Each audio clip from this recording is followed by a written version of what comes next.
Bueno, buenas tardes, bienvenidos a todos, ¿cómo están? Qué lindo verlos. Esta es la última clase de actualización del año. Creo que queda una más, pero en equinos, así que muy feliz de poder compartir con ustedes para los nuevos, para los que recién se están integrando con Global Vet. No somos, somos un grupo de colegas. Yo no soy veterinaria, pero bueno, lo tomo personal también, que estamos en el área de la rehabilitación y la fisioterapia veterinaria de pequeños y grandes animales con diferentes disertantes. Hoy nos va a acompañar la doctora Tonieta Pons. Ella es colega de España, es veterinaria, se dedica a la acupuntura, a la fisioterapia, básicamente al manejo del dolor, a lo que es la fármaco también, la farmacología relacionada a las terapias integrativas. Y por supuesto, le invitamos a la doctora Mónica, la doctora Moni, que es nuestra coordinadora del Diplomado de Fisioterapia y Rehabilitación Integrativa, y le invitamos obviamente para que ella pueda moderar y ayudarnos porque es una charla muy linda, realmente para aprovechar. Así que bueno, un poco la idea de este espacio es poder compartir. Hace ya casi 3, 4 años que venimos haciendo esto y lo seguimos sosteniendo en el tiempo gracias a ustedes, a su participación y con excelentes colegas y disertantes que nos comparten a corazón abierto su experiencia. Y eso es lo más lindo, ¿no? De que acá estamos todos en la misma sintonía, por decirlo de alguna manera. Así que bueno, gracias Moni por tu tiempo. Le robamos el tiempo a Moni. Mañana tiene la clase del diplomado y la tenemos acá compartiendo. Y bueno, obviamente Tonieta también, domingo acá compartiendo sus experiencias y conocimientos. Así que bueno, Moni, cuando quieras presentarte y presentar a la doctora Tonieta, adelante. Bueno, ¿qué tal? Buenas tardes a todos. Bueno, vamos a ver cómo organizamos entonces la charla de hoy con la doctora Antonia Ponce-Herrera, que es una colega de hace más de 20 años de médica veterinaria, especializada en todo lo que tenga que ver, es anestesiología y el manejo del dolor. Ustedes saben que en la medida que se fueron especializando eh, la medicina veterinaria, ahora tenemos servicios de dolor en los cuales se ve de qué forma multimodal podemos trabajar con ese paciente. La doctora Toñeta es rehabilitadora integrativa, trabaja mucho con acupuntura, ha hecho su posgrado en AIBAS y además da cursos y ponencias de posgrados relacionados con el manejo del dolor, básicamente con la acupuntura, pero también con terapias integrativas. Y además una amiga personal, así que estoy súper feliz de tenerla acá en el diplomado. Veo muchas caras que conozco, otras que no, algunos alumnos, algunos amigos, como la doctora Carmen también, que la veo ahí, así que me da mucha alegría poder verlos a todos. La idea que tenemos es poder escuchar la ponencia de la doctora. Ustedes pueden ir escribiendo sus preguntas en el chat. Vamos a hacer un tiempo final en el cual la doctora va a poder contestar esas preguntas, así que las pueden escribir todas al final o ir anotándolas en el caso de que crean que se pueden olvidar de alguno de los tópicos. El tema de hoy justamente es qué hacemos con el tema de las artrosis, que es un tema que obviamente lo vemos muchísimo a lo largo de nuestra carrera, siendo clínicos, siendo rehabilitadores, siendo especialistas en medicina integrativa, en todos los tópicos, ya sea desde el punto de vista farmacológico o en forma integrativa o como acupunturistas, vamos a encontrarnos con el tema de artrosis. Así que bueno, sin más, vamos a escuchar. Bienvenida, doctor, y muchas gracias. Ya puede compartir. Tonieta, tenés que activar tu micrófono, acordate que lo había silenciado.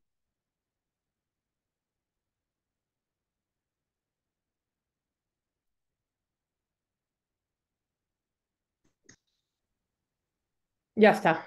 Ahí está. Vamos a ver. Ya está. Bueno, antes que nada, quiero dar las gracias a Sol y a Moni por haberme invitado a dar esta charla.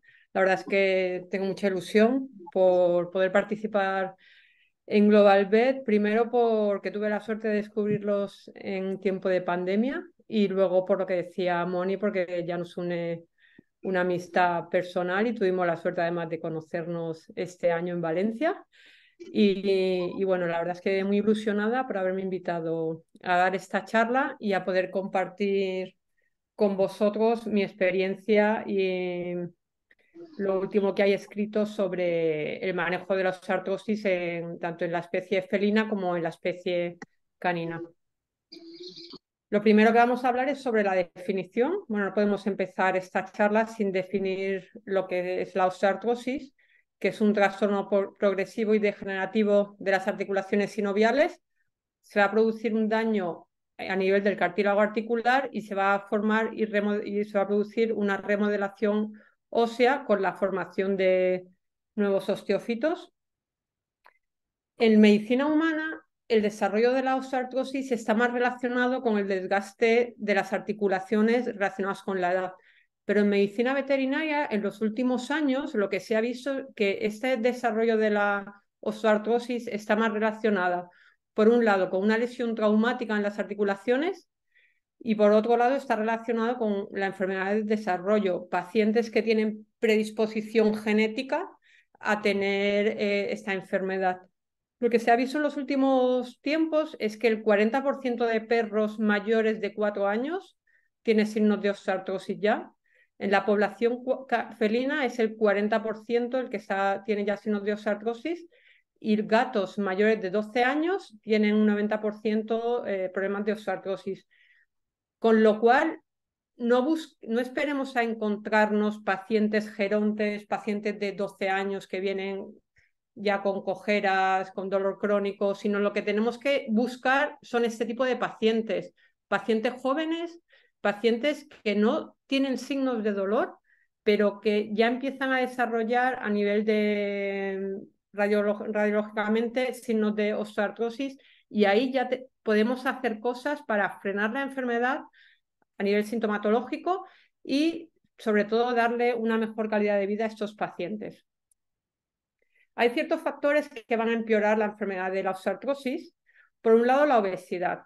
Una buena dieta también es importante. La genética también va a hacer que se desarrolle una osteoartrosis de forma temprana. La edad, por supuesto, un paciente de 10 años pues, tiene más posibilidad de desarrollar una osteoartrosis que un paciente que no tenga predisposición genética y que tenga solo un año. Y el exceso de ejercicio. Y aquí me voy a parar un poco, porque tenemos desde el minuto 1 que nos viene el paciente a la clínica a poner las primeras vacunas, a explicarle a esos tutores los tipos de ejercicios que tienen que realizar con sus pacientes y evitar que se los lleven al parque, empiezan a jugar al frisbee, empiecen a jugar a la pelota. También la moda que se ha puesto ahora con ejercicios, sobre todo en estadios muy tempranos, como puede ser el agility, que todavía no están desarrollados del todo esos perretes y ya está generando un impacto muy importante en esas articulaciones. Y ese tipo de pacientes lo que va a originar es un desarrollo de la osteoartrosis de forma temprana, por lo cual el clínico tiene también que concienciarse de que tenemos que educar a los pacientes, de educar a nuestros tutores desde el minuto 1 que aparece el cachorrete por la clínica, a explicarle el tipo de ejercicios que puede hacer y qué ejercicios están contraindicados. Y bueno, vamos a hablar un poquito de la obesidad, porque sin duda alguna es el factor que más empeora el desarrollo de la osteoartrosis. Y por desgracia, cada vez tenemos más ese tipo de pacientes. Cada vez las personas son más sedentarias y hacemos más sedentarias a nuestras mascotas. Hacemos más sedentarias a los perros, apenas los sacamos, no tenemos cuidado con el tipo de alimentación que toman. Los gatos nos pasan exactamente lo mismo. La mayoría de los gatos además son gatos castrados que tienen predisposición a coger peso. Además no tenemos suficiente tiempo para hacer ejercicios y al final tenemos ese tipo de pacientes en nuestra clínica. Y ese es un punto crítico que lo que va a desencadenar es que ese tipo de pacientes tengan, por un lado, una menor movilidad. Además, va a producir un mayor sufrimiento todas las articulaciones. eso al final es un círculo vicioso que va a hacer que el paciente se mueva menos, que quiera hacer menos actividad, que siga comiendo la misma cantidad, con lo cual aumenta la obesidad. Y lo que se ha visto además es que estas gorduras de los perros y de los gatos, además yo en esto la verdad es que no me corto y les digo a mis tutores que el perjuicio que tiene el tener estos animales con estas condiciones corporales, se ha producido una inflamación crónica en este tipo de pacientes, que esa inflamación crónica va a liberar leptinas en el tejido adiposo. Y si ya tenemos en el organismo una inflamación crónica asociado al tejido adiposo, asociado a estos animales obesos, junto a una inflamación crónica asociado al proceso de la osteoartrosis, esto va a hacer que los fármacos antiinflamatorios tengan menos efectos sobre el dolor, ¿vale? Con lo cual esto es importante explicárselo a los tutores, pero desde el minuto 1, y evitar que desde edades muy tempranas los animales acaben siendo animales con obesidades mórbidas, como en el caso de estas fotografías.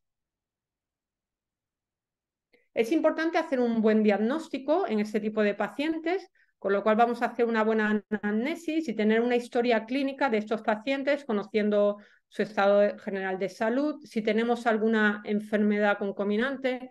Además, tenemos que saber que hay ciertas enfermedades, como pueden ser las enfermedades diabético, un paciente diabético o un paciente hipotiroidismo, un paciente hipotiroideo, que son pacientes que tienen más capacidad para desarrollar dolor y los fármacos van a ser menos efectivos, ¿vale? Con lo cual es importante que tengamos una buena historia clínica en pacientes, además, que le vamos a implementar tratamiento de forma crónica, les tenemos que decir que hagan analíticas seriadas para ver si estamos interfiriendo a nivel de la salud de ese paciente. Esto es importante tenerlo en cuenta.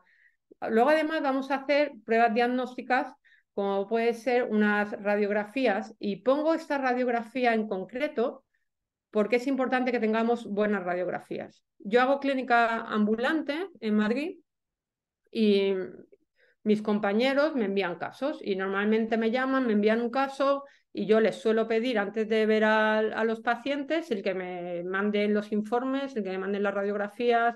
Si tienen otro tipo de pruebas me las envíen, me envíen también vídeos del paciente y por desgracia recibo ese tipo de radiografías. Y esto tenemos que evitarlo. Tenemos que educar a nuestros compañeros o como clínicos que somos todos, tenemos que hacer buenas radiografías, hacer buenos estudios radiográficos, no centrarnos exclusivamente en la articulación dañada, sino además, si tenemos una patología del tercio posterior, hacer todo el tercio posterior, hacer columna, si vemos que tiene crepitación en carpos, por ejemplo, hacer también radiografías de carpos y siempre, siempre, en la medida de lo posible, hacer las radiografías bajo sedación para obtener unos buenos estudios radiográficos. En función de la articulación que tenga afectada a nuestro paciente, vamos a necesitar también hacer otro tipo de estudios más avanzados, como puede ser, por ejemplo, una tomografía computerizada, como es en el caso de este paciente que sufría de una displasia de codo. Y luego otras técnicas más avanzadas, como puede ser ecografías para tejido blando, por ejemplo, en pacientes que sufren dolor en hombros, pues tendremos que hacer ecografías musculoesqueléticas para mirar tejido blando, que a nivel radiográfico no podemos saber qué tipo de lesión tiene sin hacer las ecografías. Además, es importante también hacer una observación de la marcha. Yo intento, antes de ver al paciente, que me envíe un vídeo. A ver, no es el mismo vídeo el que yo hago que el que hacen los propietarios, pero sí decirles que me manden un vídeo para saber un poco en qué grado está el paciente que voy a ver. ¿Vale? Por ejemplo, esto es una perrita que, no sé por qué, este vídeo, a ver, aquí. Esto es una perrita que sufre de osteoartrosis y aquí ya estamos viendo las compensaciones que está sufriendo esta perra, el cómo abre los dos miembros anteriores, el cómo cuando apoya la zona de los deditos es como si estuviera pisando huevos. Entonces, este paciente me envía el vídeo antes de hacer yo la exploración ortopédica y para saber un poco en qué grado, en qué fase de dolor artrósico está. Y antes de pasar la consulta es importante valorar la marcha haciendo que el paciente ande, incluso si es capaz de trotar también, y grabar, hacer filmaciones a cámara lenta desde distintos ángulos, desde delante, laterales y atrás, para saber no solo la articulación o articulaciones que tenemos afectadas, sino también bien los mecanismos compensatorios que tienen ese tipo de pacientes que sufren dolor osteoartrósico. Una vez que ya hemos hecho el vídeo, le haremos una exploración ortopédica. Si no somos hábiles a nivel de hacer exploración ortopédica, pues remitiremos ese paciente a un traumatólogo para que nos haga una valoración ortopédica y nos haga un poquito el diagnóstico del dolor y dónde tenemos localizados ese dolor, ¿vale? En la exploración ortopédica vamos a explorar la zona de dolor. Vamos a explorar las articulaciones, exploraremos tanto tejido blando de esa articulación, rango de movilidad articular de las articulaciones, como explorar el periósteo. Y es verdad que ahí sí que si tiene un grado de osteoartrosis importante, vamos a generarle bastante dolor, siempre teniendo el máximo cuidado posible, pero es importante localizar si tenemos un dolor a nivel del periósteo. Vamos a localizar también desde la zona de dolor hacia proximal y distal, donde tengamos el dolor, para intentar localizar fenómenos de dolor neuropático, en concreto los fenómenos de alodinia e hiperalgesia, que un poquito más adelante hablaremos sobre ellos. Para el diagnóstico del dolor neuropático podemos utilizar distintos modificadores. En esta foto de aquí estoy utilizando lo que se denomina la rueda de Wartenberg, que lo que consiste en pasar una rueda que tiene pequeños pinchitos y vamos a pasarla sin hacer presión sobre las raíces nerviosas y sobre por dónde discurren los nervios periféricos y ver la reacción del paciente, ver si tiene dolor, si no tiene dolor. Para el diagnóstico del dolor neuropático vamos a utilizar también la exploración de las articulaciones con frío, ver si le duele más después de haberle aplicado una compresa de frío, ver si le duele más después de haberle aplicado una compresa de calor.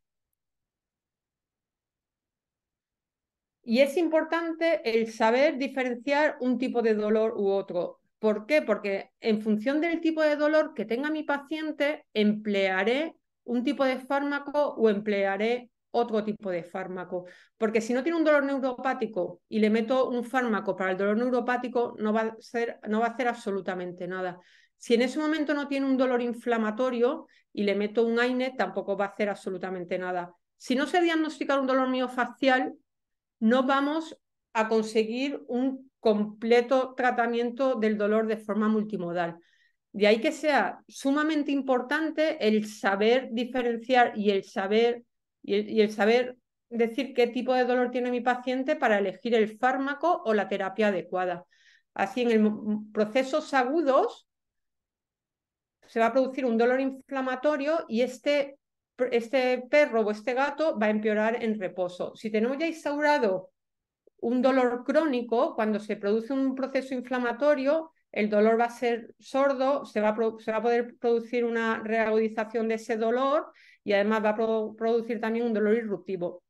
Cuando tengamos un dolor neuropático, que lo vamos a diagnosticar, como os he contado antes, con la rueda y con el frío y con el calor, se van a producir estos dos fenómenos. Por un lado, el fenómeno de la alodinia, que es un dolor provocado por estímulos que por sí no tendrían que provocar dolor, y el fenómeno de hiperalgesia, que es un incremento de una sensación dolorosa frente a un estímulo que ya es doloroso. Lo que os decía, por ejemplo, si yo pongo una compresa de calor a un paciente que no tiene dolor neuropático, no tendría por qué producirle dolor.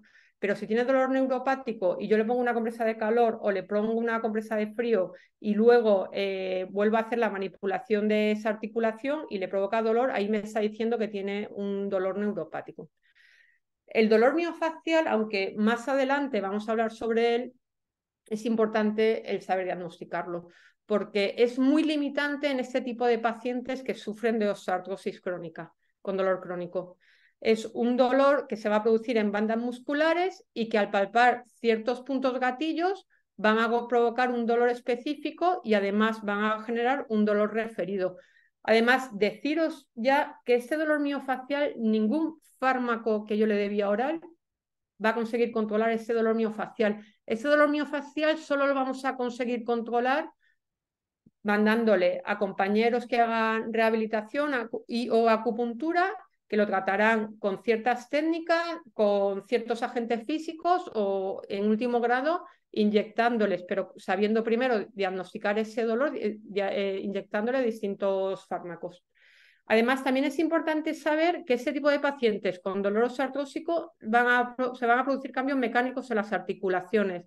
Es decir, vamos a tener rangos de movilidad articular alterados, disminuidos, que en ciertos momentos van a provocarle dolor cuando no tengamos el dolor controlado, pero hay en ciertos momentos que por muy bien controlado que tengamos ese dolor, esa articulación, ese rango de movilidad articular no lo podemos variar ya porque tiene tal cantidad de osteofito y está tan degenerada esa articulación que se va a provocar una cojera mecánica. Esa cojera mecánica lo que va a hacer es mecanismos descompensatorios en las distintas articulaciones que tendremos que seguir tratando para que no empeore el dolor. Pues llegados a este punto ya podemos decir que sabemos decir qué tipo de dolor tiene el paciente que yo voy a tratar o que está en mi consulta. Una vez que sabemos qué tipo de dolor tenemos, ahora tenemos que saber cuánto dolor tiene mi paciente. ¿Y cómo voy a cuantificar el dolor? Con las escalas de valoración del dolor. Vamos a tener escalas específicas por cada una de las especies que tratemos. Además, vamos a tener escalas específicas según el dolor que vaya a tratar. Existen escalas específicas para el dolor artrósico, existen escalas específicas para el dolor oncológico, por ejemplo, existen escalas específicas para el dolor agudo postoperatorio, existen escalas específicas también para gatos que sufren de enfermedad de gingiviostomatitis. Entonces es importante que utilicemos las escalas específicas, en este caso para dolor osteoartrósico. Se pueden combinar diferentes escalas. Es importante utilizar las escalas para ver la evolución. Si yo voy a implementar un fármaco, es importante, por ejemplo, al mes, volverle a hacer la escala de valoración del dolor para ver si ese fármaco está haciendo efecto o no. Lo mismo, hacer escalas de valoración seriadas a lo largo del tiempo para ver si el animal ha empeorado de dolor y tengo que modificarle algún fármaco o tengo que modificarle el número de veces que va a rehabilitación al mes o tengo que hacerle alguna técnica intervencionista. Y además, en la medida de lo posible, es importante que estas escalas estén en nuestro idioma, porque primero que si no están en nuestro idioma traducidas no son válidas para un estudio que hagamos, por ejemplo, y luego además para que sea más fácil para los tutores, porque si le damos, por ejemplo, una escala validada en inglés, pues siempre hay formas diferentes de cómo se expresan en inglés a cómo se expresan en castellano, con lo cual a día de hoy tenemos bastantes escalas para el dolor osteoartrósico validadas en español, que son las que os voy a presentar a continuación.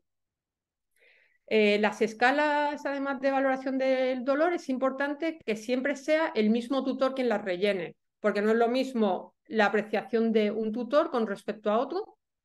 Es importante que estas escalas estén rellenas antes de que venga la consulta y sobre todo antes de que yo explore al paciente, porque cuando yo explore al paciente voy a manipularle esa zona dolorosa, con lo cual después de la primera sesión de valoración, ese paciente lo normal es que tenga más dolor, con lo cual no va a ser la escala válida para lo que valía hace el día anterior, ¿no? La escala se tiene que adaptar al dolor y al paciente. Importante, si introduzco una nueva medicación, volver a realizar la escala a la semana, a los 15 días, al mes, en función de cuándo le diga al tutor que vuelva y hacer las escalas de forma periódicas. Yo muchas veces lo que hago, si no veo al perrete o al gato en un mes, en 2 meses, se lo envío por email y que el tutor me las rellene. En perros tenemos bastantes escalas, las que yo más utilizo y además sí que están traducidas al castellano son esas dos, el CBPI y el LOAP. El CBPI ha sido traducida al castellano desde hace poquito, en junio del 2023, por los compañeros de la universidad donde yo estudié, por la Universidad Complutense de Madrid. Y bueno, es una escala que se divide en 3 partes. Todas estas escalas las podéis descargar por internet. Además están en PDF, hay bastantes páginas donde las podéis descargar sin ningún problema. Entonces tenemos tres partes en esta escala. En una primera parte que te evalúa el dolor del perrete. Tiene una valoración desde el 0 hasta el 10, siendo el 10 el dolor extremo, y te va preguntando sobre el dolor en el día de hoy, en los últimos 7 días, cuál ha sido el peor dolor. En una segunda parte habla sobre la actividad general del paciente, la capacidad que tiene para caminar, para correr, y por último, de lo que te pregunta es sobre la calidad de vida general de ese PRT. Y esta segunda escala es la escala de Liverpool. Eso también lo tenéis en internet, en concreto en la página web de Elanco. La podéis bajar en PDF y utilizarla en vuestra clínica. Y tiene 2 partes, una parte general y otra parte relacionada con el ejercicio. Y lo divide en 4 fases. Esto lo tienes que ir sumando y al final de todo pues te dice, si la puntuación es de 0 a 10, tiene una osteoartrosis o tiene un dolor asociado a la osteoartrosis ligero. Si es de 21 a 30, tiene un dolor asociado a la osteoartrosis de forma grave. ¿Vale? Entonces, lo va a ir rellenando el tutor y tú luego al final, con la puntuación, pues ya ves en qué estado está ese paciente. Y probablemente hayáis escuchado hablar sobre el COAS, que es un grupo de compañeros veterinarios. Aquí están compañeros de distintas universidades de todo el mundo.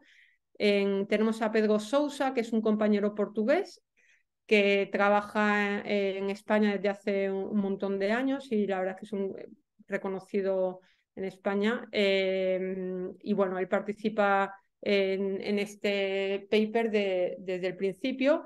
Y bueno, esto os tengo que decir que no es una escala de valoración del dolor, ¿vale? Pero sí que podemos encontrar cosas interesantes que nos ayude para puntuar las articulaciones, el grado de dolor que tiene ese paciente en la exploración y sobre todo hacer un estadiaje de la evolución del paciente, ¿vale? En función del estadiaje de la evolución de ese paciente, en el paper que han escrito, te recomiendan un tipo de fármacos, un tipo de terapia u otra. Eso lo hablaremos al final del todo. La verdad es que es un paper que si no lo habéis leído, os recomiendo que se lea porque a mí me parece muy interesante. Además, no es nada denso de leer, es muy fácil de leer y te clasifica muy bien los estadios de la enfermedad osteoartrósica. Y yo creo que cuando se lea vas a ver que te da otra visión de la enfermedad osteoartrósica y cómo a día de hoy está hecho las distintas fases de esta enfermedad. En gatos también tenemos osteoartrosis. Por desgracia, es una enfermedad que desde hace muy poco los propios veterinarios no le tomamos la importancia que tenía en nuestros pacientes felinos el dolor asociado a la artrosis. Es muy raro que el gato cojee.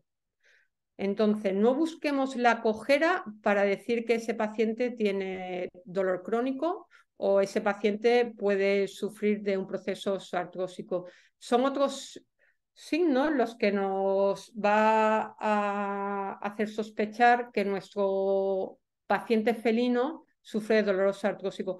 Como os he dicho al principio de la charla, el 40% de felinos que pasan por consulta tienen osteoartrosis y en pacientes mayores de 12 años el 90% de gatos sufren de osteoartrosis, con lo cual es otro tipo de señales los que nos va a decir que ese paciente sufre de dolor. En esta escala de valoración del dolor, que es el FMPI, que está en español, y lo hicieron los compañeros de la Universidad de North Carolina, pues nos indica un poquito las alteraciones que se producen en un gato que sufre osteoartrosis. Por ejemplo, es muy característico los gatos que se suben a la encimera, que cuando sufren dolor osteoartrósico necesitan un apoyo, necesitan apoyar las patitas en el principio de la encimera para bajarse. O si antes eran capaces de subirse a una mesa de un salto, lo tendrán que hacer en 2 saltos. O que ya no juegan con juguetes o con otro gato, o que ya no se estira. Entonces, esto te va diciendo diferentes pautas de las modificaciones que un felino con osteoartrosis sufre.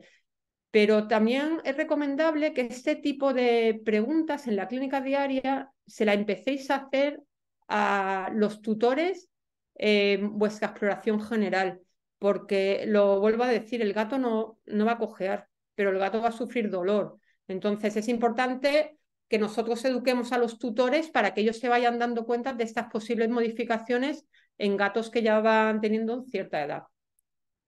Y luego tenemos otra escala de valoración del dolor, que es el CESOM, que esta lo que te dice es que tú le propongas diferentes actividades que se vean alteradas por el dolor, como son, por ejemplo, subir escaleras, como es subirse al sofá de un salto, como es acicalarse, en pacientes que sufren de dolor artrósico se va a ver alterado, como es subirse a una encimera, y entonces le vas preguntando al propietario si tiene problema para hacerlo, o si no tiene problema, y si ves que tiene algún tipo de dificultad o bastante dificultad para hacer este tipo de actividades, pues eso me está diciendo que ese gato tiene dolor, le harás una radiografía, le harás un diagnóstico pertinente de osteoartrosis y ya empezará a hacer el tratamiento. Y al mes o a los 2 meses o cuando decida volver a ver, pues se le volverás a hacer el mismo tipo de preguntas.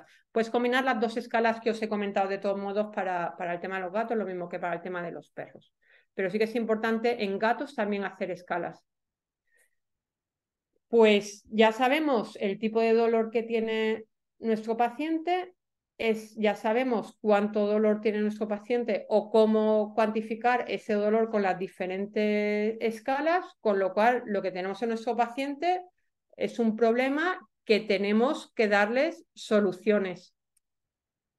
Y estas soluciones se las vamos a dar desde un enfoque multimodal y multidisciplinar. Es importante el multidisciplinar, es importante que cooperemos con diferentes compañeros, con un traumatólogo, con un neurólogo si hace falta, porque sospechemos que pueda tener alguna enfermedad neurológica. Si somos acupuntores, no quedarnos solo en la acupuntura y llamar a un rehabilitador. Si somos rehabilitadores, lo mismo, con un acupuntor.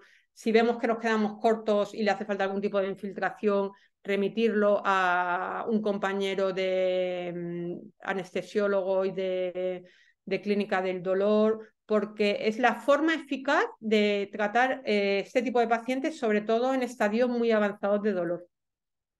Vamos a tener diferentes formas sumatorias de tratar este tipo de pacientes. La condición corporal. En el paper que os digo del COAS, en el artículo que os digo del COAS, desde el minuto 0 te habla de la condición corporal y te habla de la alimentación. Es importantísimo el que nuestros pacientes tengan una buena condición corporal. Si no conseguimos que tengan una buena condición corporal, el resto de tratamientos no son tan efectivos, ¿vale? Con lo cual es importante el que consigamos que tengan una buena condición corporal. Luego, el tratamiento farmacológico, vamos a tener distintas herramientas para tratar de forma farmacológica el dolor asociado a la artrosis. El primer fármaco de elección es el AINE. Entonces, el AINE va a tener efecto analgésico y antiinflamatorio, va a producir un bloqueo sobre COX-1 y COX-2. No tengamos miedo a tratar a los pacientes, sobre todo cuando tenemos un estado avanzado de osteoartrosis, hacer un tratamiento a largo plazo. En este caso, cuando utilicemos tratamientos a largo plazo, tenemos que intentar buscar la dosis mínima efectiva. Y luego, ¿cuál es el mejor fármaco, cuál es el mejor AINE que tenemos en el mercado? Pues esa pregunta a día de hoy no se puede responder porque existe una respuesta individual en función del paciente.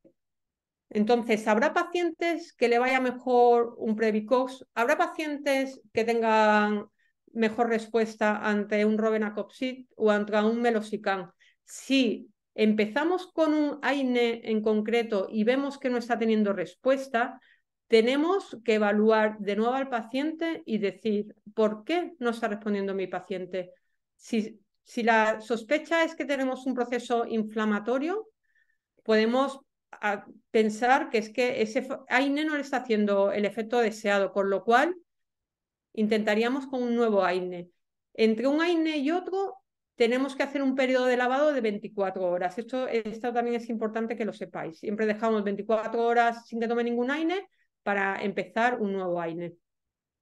Y luego cuando empecemos con un AINE, sobre todo de forma crónica, tenemos que evaluar al paciente, hacer de nuevo las escalas de valoración del dolor, pero evaluarlo también de forma médica y mandarlo, si somos clínica del dolor o si somos clínica generalista, pues explicarle al tutor que tiene que hacer exámenes periódicos, analíticas periódicas, para ver si ese AINE está teniendo le está originando algún problema a este paciente.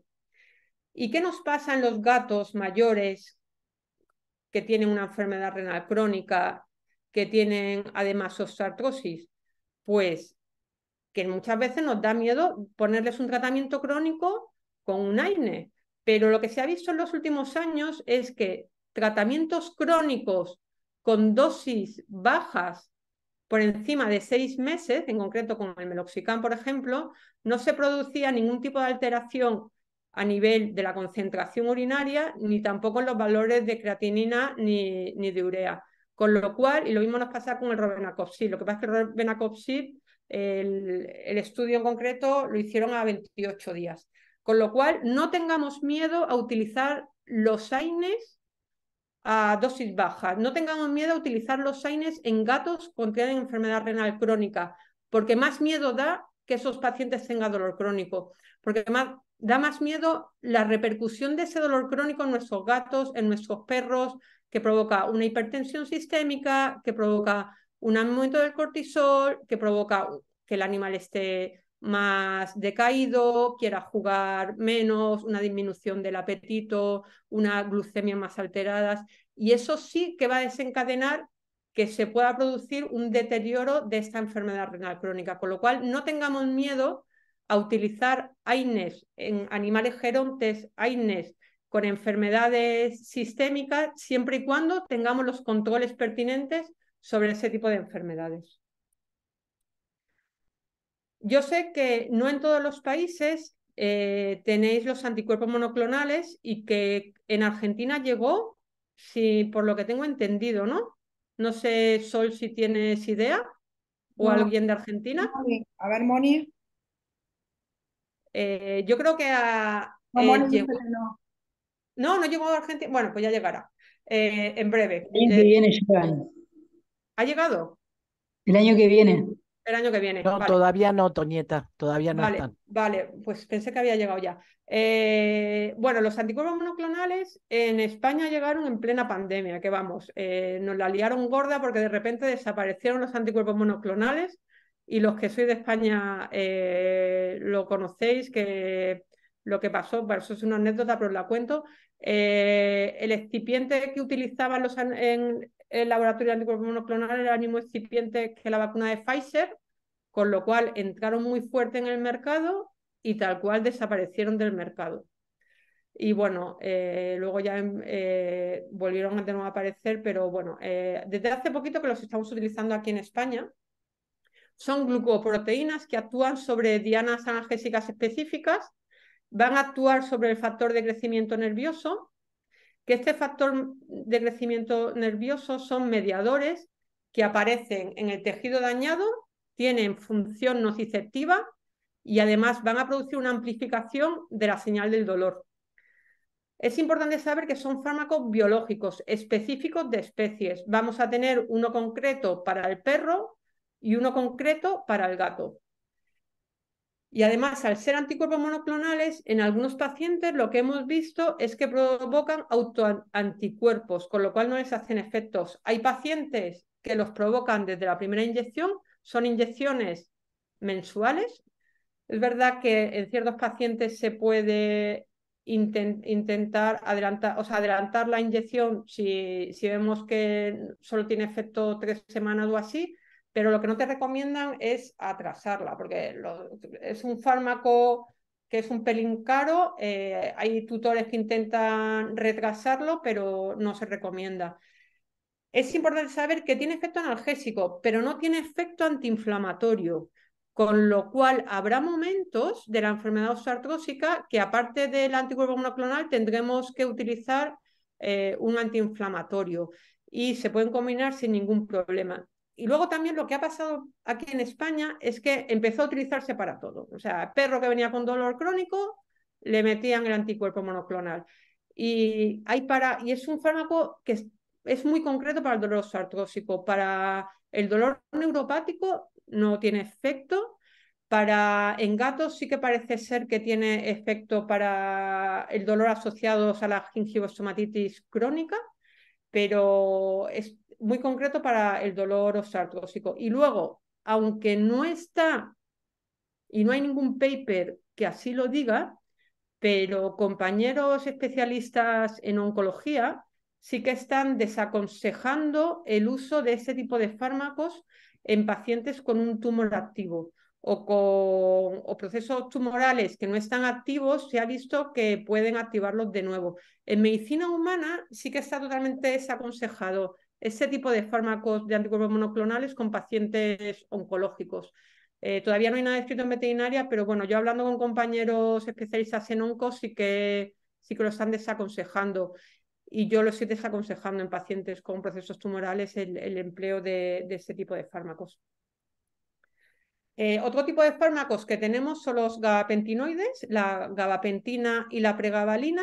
Ese tipo de fármacos está indicado cuando nuestro paciente con dolor osteoartrósico sufre de dolor neuropático.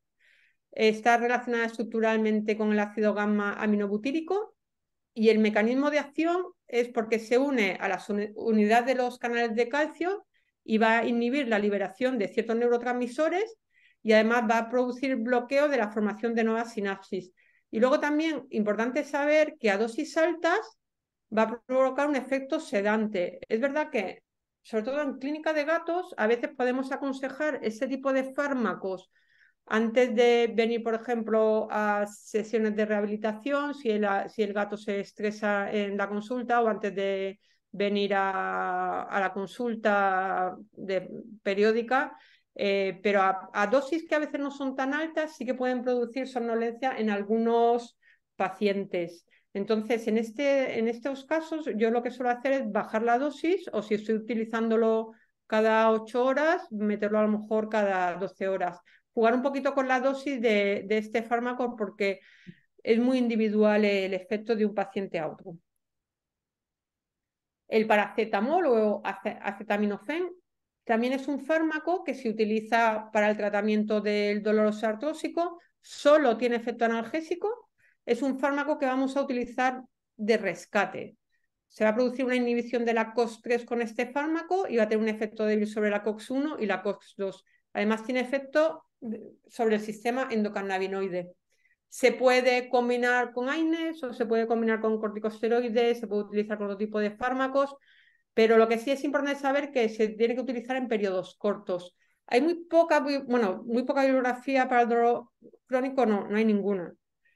Sí que hay bibliografía para el dolor agudo empleando el dolor postoperatorio, sí que ya hay bibliografía que recomiendan el empleo del paracetamol para el tratamiento del dolor postmastectomía y después de cirugías ortopédicas y lo aconsejan utilizarlo cada 8 o 12 horas, una semana. es verdad que para el manejo del dolor osteoartrósico podemos estirarlo un poquito, pero no podemos tener este fármaco de forma crónica, ¿vale? Este fármaco lo tenemos que guardar cuando tenemos un dolor irruptivo, cuando tenemos un paciente que ha empeorado de nuestro dolor osteoartrósico, pues darle paracetamol durante unos días. E importantísimo, importantísimo, prohibido en gatos. Este fármaco está totalmente prohibido en gatos porque, bueno, podemos producir una anemia hemolítica y quedarnos sin gatito y sin cliente. Luego tenemos los antagonistas de los receptores NMDA, que los vamos a utilizar cuando tengamos una sensibilización central asociada al daño de tejidos periféricos y además van a actuar sobre los mecanismos de hiperalgesia. Tenemos por un lado los orales, como son la amantadina y la memantina, y un fármaco conocido por todos, que cada vez se utiliza más para el tratamiento del dolor, tanto agudo como crónico, como es la ketamina. Es un fármaco que estamos rescatando desde hace unos años y para el dolor crónico también se está empezando a utilizar. La amantadina se lleva utilizando desde hace bastante tiempo para el dolor crónico. El problema que tenemos con la amantadina es que es un antiviral. Y a raíz de la crisis del COVID, por lo menos en Europa, lo tenemos prohibido.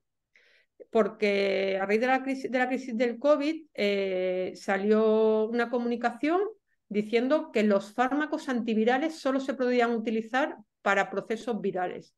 Entonces, nosotros estábamos utilizando este fármaco para tratar el dolor crónico. Entonces, no podemos utilizarlo ahora mismo en España y tenemos este otro fármaco, la memantina. El problema que tenemos en la memantina es el alto precio que tenemos. O sea, estamos hablando de que al tutor le puede, si utilizamos la memantina en un animal de media de 20 a 30 kilos, puede suponerle 150 euros al mes y es un fármaco bastante prohibitivo a nivel del precio. Pero está sustituyendo a la amantadina el empleo de la ketamina.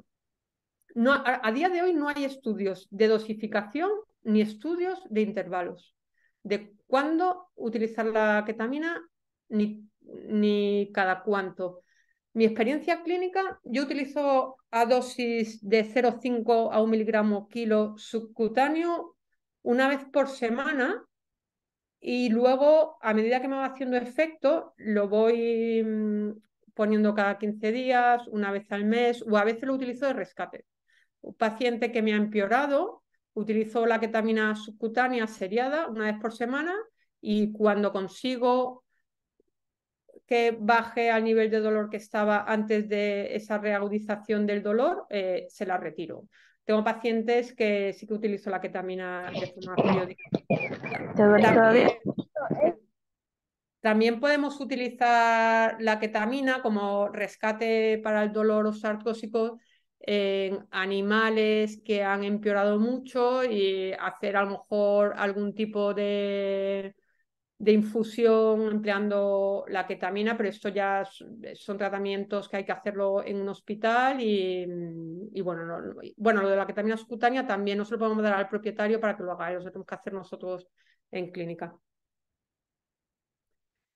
También tenemos los antidepresivos tricíclicos que están indicados para el dolor neuropático. También es un fármaco adyuvante y el más usado es la amitriptilina. Realmente hay poquitos estudios en veterinaria y los estudios que hay están más enfocados para el tratamiento del dolor asociado a la cistitis idiopática felina y, por ejemplo, para el dolor oncológico en pacientes que sufren de problema de un tumor en vejiga, también hay algún estudio que emplea la amitriptilina. El problema es que hay poquitos estudios para el dolor por osteoartrosis, pero bueno, es un fármaco que también está indicado que se puede utilizar y en el artículo que digo del COAS también lo recomienda en un estadio concreto. Por otro lado, tenemos los nutracéuticos, que los más conocidos son el condroitin sulfato y glicosamina glicano, y que la mayoría de los pacientes que vienen a consultar el dolor vienen ya con este fármaco porque se lo ha dicho el vecino o porque lo ha escuchado por internet o porque lo ha visto no sé dónde. Deciros que este tipo de fármacos no tiene eficacia a día de hoy demostrada. Hay otros nutracéuticos que sí que tienen eficacia, pero en concreto esos dos fármacos no tienen eficacia demostrada Es verdad que lo empleamos la mayoría de los clínicos, sobre todo en los estadios iniciales de la osteoartrosis. Es importante, porque por desgracia yo lo he escuchado en clínicos, el que sepamos que no es un fármaco que frene la enfermedad. O sea, ojalá esas dos sustancias frenaran la enfermedad osteoartrósica, por desgracia no. Pero bueno, es un fármaco que se usa y en estadios iniciales pueden tener algún efecto. En estadios ya finales de la osteoartrosis hay gente que lo sigue utilizando, pero a mí cuando me dicen qué opino, le digo, bueno, pues llegados a en este caso prefiero que te ahorres ese dinero y lo gastes en una sesión a lo mejor más de rehabilitación. Pero en estadios iniciales sí que se sigue utilizando bastante.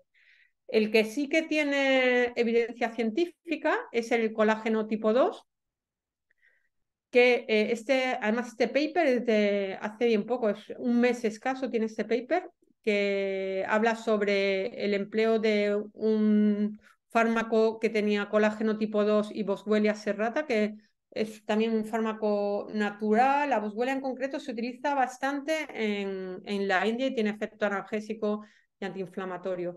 Y lo que se ha visto con el colágeno tipo 2, que mejora la actividad física, mejora la actividad en perros con osteoartrosis y que está indicado en estadios iniciales de la enfermedad osteoartrósica. También tenemos diferentes fármacos con colágeno tipo 2. También es importante en ese tipo de fármacos nutracéuticos el que demos buenos productos, porque por desgracia hay un montón de ellos en el mercado y a veces los productos que emplean los tutores no son los adecuados, con lo cual también es muy importante que nosotros le aconsejemos qué tipo de productos son mejores u otros. El polisulfato de pentosano, yo creo que allí lo utilizáis bastante. No sé, Moni, ¿qué experiencia tienes tú con el No, yo polisulfato? en particular no uso pentosas. Vale. Vale, en España la verdad que no ha tenido mucho éxito este fármaco. Yo no sé si fue por la campaña, que no hicieron una buena campaña de lanzamiento. Es verdad que fue un poquito antes de empezar el tema del COVID. Y bueno, no es un fármaco que haya tenido mucha aceptación en España.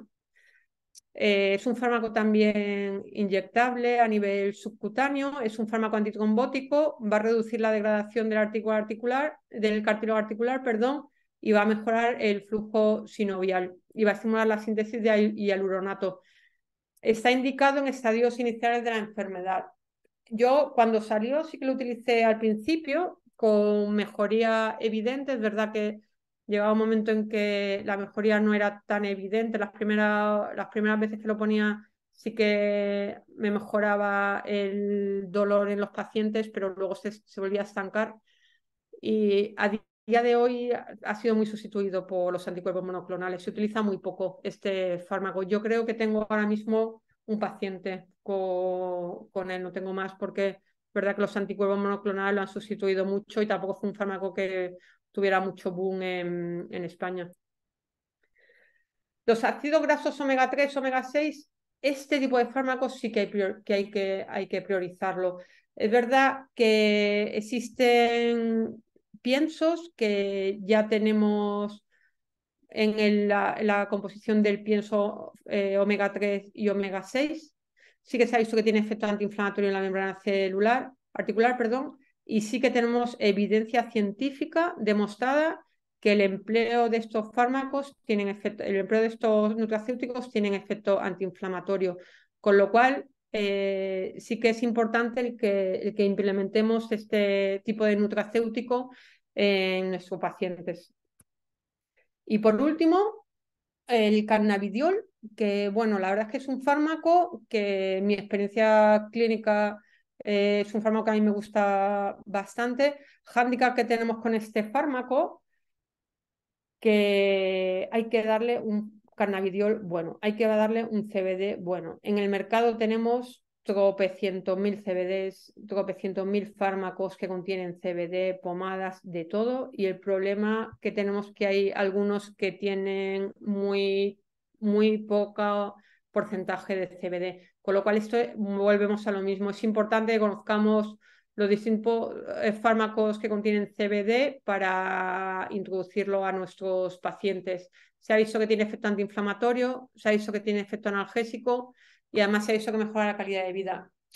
Además, lo que se ha visto también, que los productos que tienen CBD junto con THC, en el porcentaje que la ley permite, el CBD y el THC producen un efecto que se llama séquito, un efecto que el THC potencia el efecto del CBD, con lo cual es más potente a nivel del control del dolor.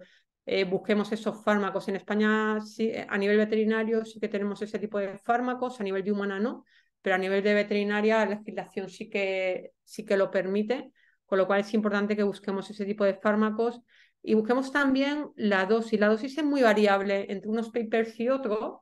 Tenemos papers que te hablan de 0,5 hasta papers que te hablan 2 miligramos kilo de cada 12 horas y este tipo de fármacos también se puede utilizar como rescate en ciertos momentos de agudización del dolor, o por ejemplo yo tengo, aunque no tenga que ver, pero en pacientes con dolor artrósico, con dolor oncológico, perdón, cuando tenemos un dolor irruptivo, podemos emplear el CBD como rescate.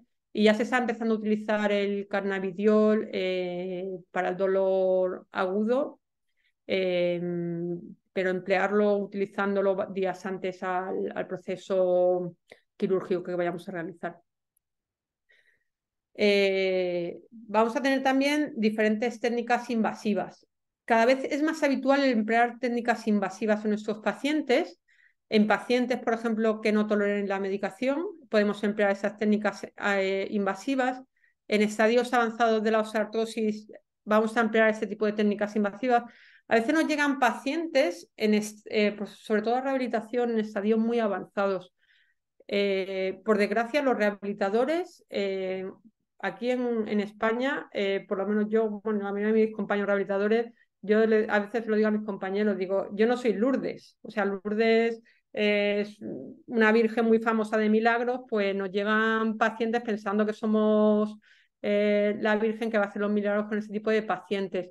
En ese tipo de pacientes avanzados de la osteoartrosis, muchas veces, antes de implementarle un AINE o anticuerpo monoclonal, una gabapentina, empezar rehabilitación con ellos, es mejor hacer una técnica invasiva. Empezar la casa, en este caso, por el tejado, porque con las técnicas invasivas lo que vamos a conseguir es que haya una mejor respuesta de los fármacos y de las terapias de rehabilitación que le hagamos. Y vamos a conseguir también mejorar la calidad de vida con este tipo de técnicas.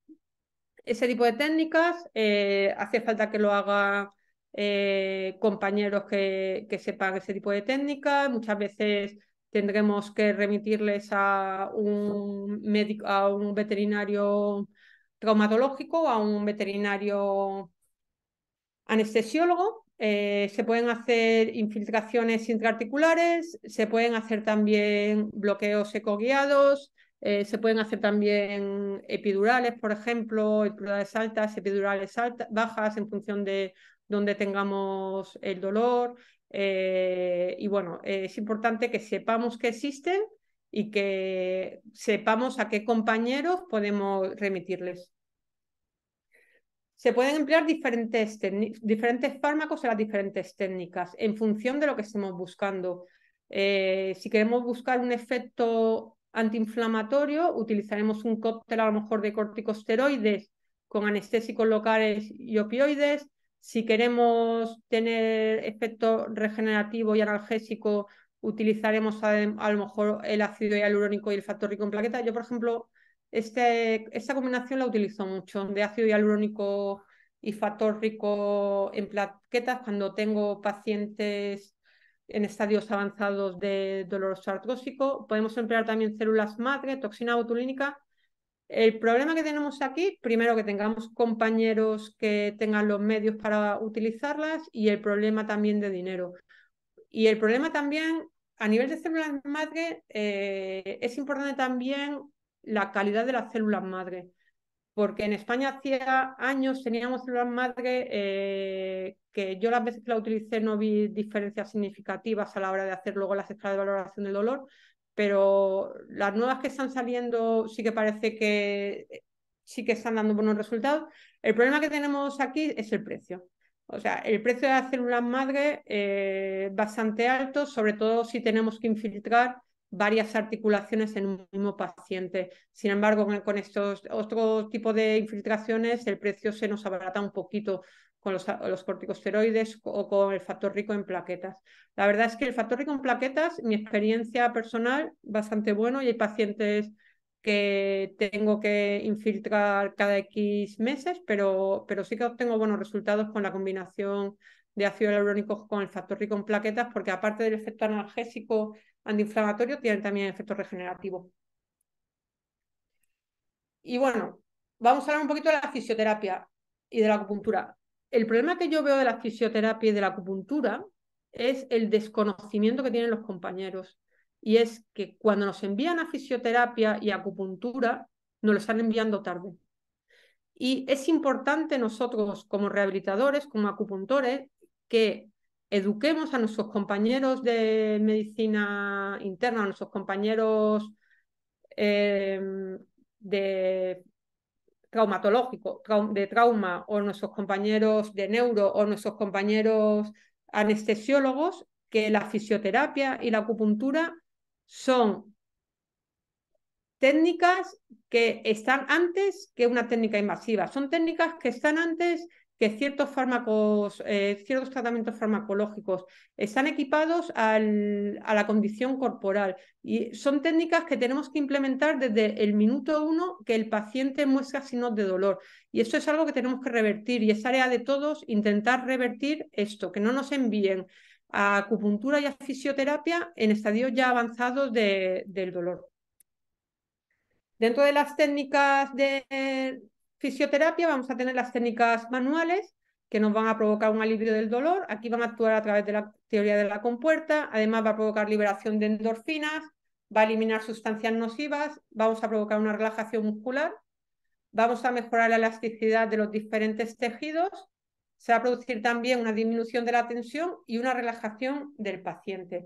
Existen muchas técnicas manuales que es inviable que yo las explique todas, y para eso tenemos los distintos cursos que ofrece GlobalVet y sobre todo el diplomado que empieza dentro de poquito, que os lo aconsejo a todos que no lo hayáis hecho.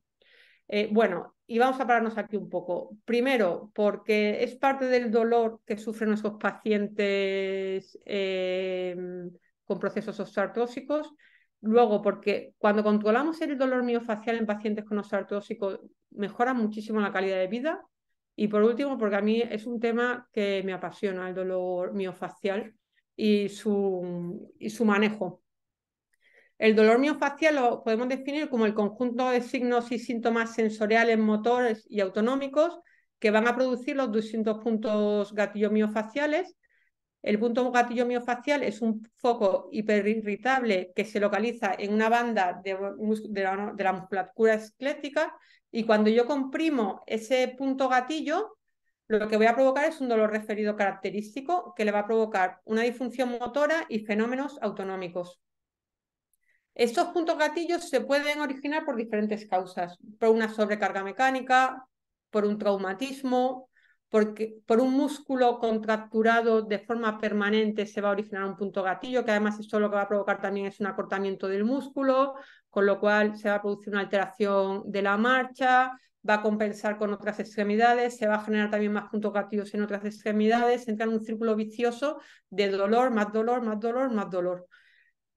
Cambios bruscos de temperatura también van a originar el que se formen más puntos gatillos. Por ejemplo, los cambios bruscos de frío, cuando estamos a lo mejor, como que estamos aquí ahora en España, a 10, 12 grados, de repente viene una caída de temperatura, esto va a originar que se vayan a producir más puntos gatillos, y muchas veces es el origen del empeoramiento de pacientes con dolor osteoartrósico.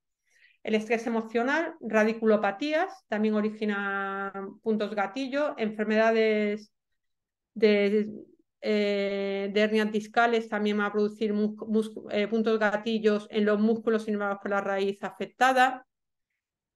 Enfermedades relacionadas con diferentes procesos como, por ejemplo, pancreatitis o procesos hepáticos, de enfermedades de medicina interna, también van a originar puntos gatillo que pueden empeorar en nuestro paciente que sufre un dolor osteoartrósico, por ejemplo. Procesos infecciosos e inflamatorios en articulaciones también van a originar puntos gatillo. Estos puntos gatillos lo que van a originar son una alteración en la marcha, se va a producir una rigidez en la articulación, se va a producir un acortamiento del paso. Es como lo que yo le digo a los pacientes, a los clientes, a los tutores, que van los perros como robóticos, no pueden girar la espalda, no pueden hacer buenos giros cuando le decimos que gire. La movilidad está muy alterada y muchas veces está relacionado con los puntos gatillo, que al forzar la marcha se desencadena el dolor y evita el mover más las articulaciones o la espalda, por ejemplo. Se van a producir cambios al sentarse o tumbarse y van a adquirir posturas anómalas. Va a provocar dificultad a la hora de subir y bajar las escaleras, porque si intenta lanzar más las extremidades anteriores o posteriores, se activa el punto gatillo y le provoca dolor, con lo cual lo que hace es acortar el paso o rehuye subir escaleras, o rehuye subir al coche, o rehuye subir a sitios. Se va a provocar vamos a tener distintos puntos gatillo en distintos músculos, por ejemplo, aquí en el semitendinoso, que vamos a tener un dolor local, pero también se va a provocar un dolor referido tanto a nivel proximal como a nivel distal de las extremidades posteriores. Y sobre todo, este dolor referido se origina cuando ese músculo se pone en funcionamiento, o estando también en reposo también se origina, pero cuando ese músculo trabaja es cuando se provoca el dolor referido. Los puntos gatillo van a originar además fenómenos de parestesia e hiperalgesia, van a provocar marchas anormales y van a provocar sobrecargas en otras extremidades. Además, tenemos puntos gatillos que pueden provocar disfunciones viscerales y provocar diarreas, estreñimiento. Y los puntos gatillo lo que sí que se ve es que producen alteraciones y cambios en el comportamiento. Cuando empezamos a tratar puntos gatillo, de las primeras cosas que te dicen los tutores es que está de mejor humor, que quiere interactuar más con otros perretes en el parque o con otros perretes de casa, que quiere interactuar más con los tutores, que duerme mejor, que descansa mejor, porque muchas alteraciones de los malos descansos de los pacientes es asociados a los puntos gatillos, que no encuentran la posición donde están a gusto y que tienen confort al descansar y se están moviendo todo el rato, levantando para arriba, para abajo, y cuando tratamos los puntos gatillo eso lo aliviamos bastante. Es importante saber identificar los puntos gatillo, que son bandas tensas, y cuando yo palpo el punto gatillo provoco un dolor irradiado. Se puede hacer dos tipos de palpaciones, una palpación plana, característica de distintos grupos musculares, como puede ser, por ejemplo, el trapecio, el supraespinoso, el infraespinoso. Y luego tengo también una palpación en pinza, que es sujetando el vientre muscular entre el pulgar y los otros dedos, y voy a buscar localizar bandas tensas mediante movimientos transversales. Ese tipo de palpación lo voy a hacer músculos como el tensor de la fascia lata, el semitendinoso o el semimembranoso. Existen diferentes formas de tratar los puntos gatillo. Deciros que con fármacos orales no vamos a conseguir tratar este tipo de dolor. Vamos a tener que tratarlo o bien con técnicas específicas de rehabilitación o inyectando ciertos fármacos en el propio punto gatillo, pero un relajante muscular no va a llegar al punto gatillo. Un relajante muscular va a relajar la musculatura, pero ese punto gatillo que ya está formado no va a conseguir deshacer ese punto gatillo, sino que tenemos que remitir ese paciente a nuestro compañero rehabilitador para que le trate ese dolor miofacial. Y eso es importante que lo sepamos nosotros e importante que lo sepan los tutores para que busquen al compañero especialista. Mediante compresión digital lo que vamos a hacer es comprimimos el punto gatillo durante 60-90 segundos. Esa compresión vamos aumentándola hasta donde nos deje el paciente y luego dejamos descansar. Se lo hacemos varias veces hasta que veamos que se deshace ese punto gatillo y luego hacemos estiramientos de esa fibra muscular. Podemos hacer también puntura seca, que es insertando una aguja de acupuntura en el punto gatillo. Aquí podemos emplear también electroacupuntura para deshacer ese punto gatillo. Mi experiencia clínica es, yo utilizo puntura seca, es verdad que en las primeras sesiones no lo utilizo porque es bastante dolorosa. No sé si tenéis la experiencia de la puntura seca en vosotros mismos, pero no es agradable, con lo cual en las primeras sesiones de rehabilitación intento trabajar más con compresión digital y con tratamiento con láser terapia y luego elijo muy bien al paciente de puntura seca, a lo mejor un golden, un labrador, pacientes tranquilotes y eso sí que empleo una puntura seca. Pacientes nerviosos, pues va a saltar cuando le ponga esa aguja de acupuntura en el punto gatillo y utilizo otro tipo de terapias. También vamos a poder utilizar distintos fármacos en los puntos gatillos, como es anestésico local, la lidocaína, la vitamina B12, el Traumel, la toxina botulínica. He leído también que se podía utilizar ozono en puntos gatillo y bueno, tenemos también este tipo de opciones que podemos implementar en los puntos gatillo. En rehabilitación también vamos a tener diferentes agentes físicos. Es inviable que os explique todos los agentes físicos que tenemos. Tenemos un montón en el mercado que van a producir diferentes efectos. En general, los agentes físicos van a tener un efecto antiinflamatorio, un efecto analgésico, un efecto térmico, efecto regenerativo, reparador y control de edemas. Y luego cada tipo de agente físico va a tener sus propias características, pero como os digo, en una hora es inviable que yo hable de todos los agentes físicos que tenemos. Tenemos los más fáciles, los que podemos utilizar todos, que son compresas de frío o calor en función del tipo de dolor que tengamos y el tipo de paciente que tengamos. Luego tenemos otro tipo de agentes físicos como pueden ser los TENS o los ENS, magnetoterapia, láser, radiofrecuencia. Bueno, hoy en día tenemos un montón de agentes físicos bueno, que depende de la patología que tengamos, el paciente que tengamos, las patologías concomitantes que tenga el paciente, pues utilizaremos un tipo de agentes u otro tipo de agentes. Además de los agentes físicos y de la masoterapia, vamos a tener la opción de hacer ejercicios terapéuticos. Ese tipo de ejercicios es importante que se lo implementemos desde el minuto 1 a nuestros pacientes que tienen osteoartrosis o que en un futuro va a tener osteoartrosis, porque lo que vamos a prevenir son lesiones. Vamos a hacer que tenga una buena masa muscular, un buen tono muscular y fuerza muscular. Vamos a mejorar la flexibilidad de esas articulaciones. Vamos a mejorar el rango de movimiento activo. Además, se va a producir una mejora de equilibrio y de la propiocepción. Y además vamos a mejorar el estado anímico del paciente. A mí me gusta mucho implementárselo para casa. Yo, todos mis pacientes que van a rehabilitación, le mando deberes. Entonces, veo en función un poco del tutor, del tiempo que le vaya a dedicar, le pongo una tabla de ejercicios u otra. Pero es importante, después de la rehabilitación, que no se quede solo en la sesión de rehabilitación, sino que en casa también haga cosas y que también, en la medida de lo posible, el tutor sea parte del manejo del dolor de su perrete o de su gato.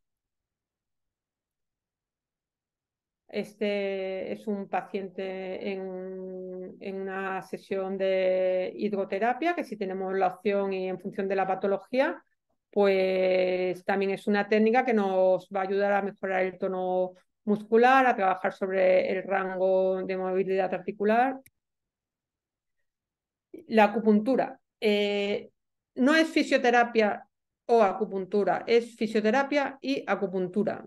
En el paper este que os digo, en el COAS, que es como si dijéramos el paper que resume un poco los estadios de la osteoartrosis y dónde implementar un fármaco, dónde implementar otro, siempre te habla las dos. Tienen que ir de la mano, ¿vale? Entonces, compañeros acupuntores, tenemos que tener contactos con algún fisioterapeuta para que le traten con fisioterapia. Compañeros fisioterapeutas, exactamente lo mismo. Estas dos tipos de técnicas tienen que ir de la mano porque se complementan en el manejo del dolor de nuestro paciente. La acupuntura va a tener efecto local. En el momento en que punturamos, se va a producir una serie de liberación de ciertas sustancias a nivel local. Además, se va a producir un efecto segmental y un efecto suprasegmental.